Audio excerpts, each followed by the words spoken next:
ये झूमर आप लोग को अच्छा लगे तो लाइक शेयर और सब्सक्राइब कीजिएगा।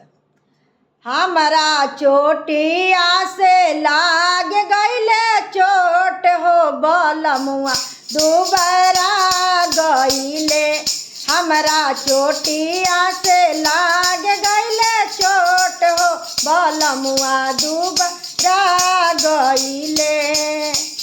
आवा आवा सासु पलंग चरी बैठ, आवा आवा सासु पलंग चरी बैठ। अपना बबुआ के हरलिस पियावा हो बलमुआ दुबरा गईले। अपना बबुआ के हरलिस पियावा हो बलमुआ दुबरा गईले। हमरा चोटिया से लाग गईले चोट हो बलमुआ दुबरा गईले।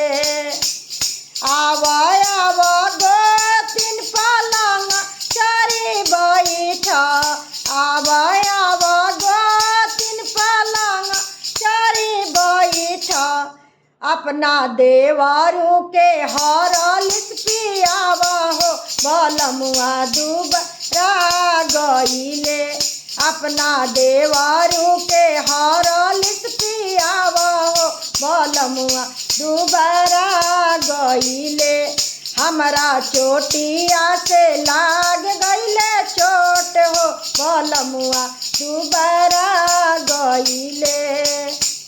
आवा आवा ननद पलंग चरी बैठ, आवा आवा ननद पलंग चरी बैठ।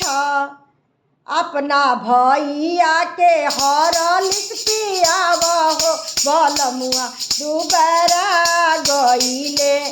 अपना भैया के हरलिस पियावा हो बलमुआ दुबरा गईले।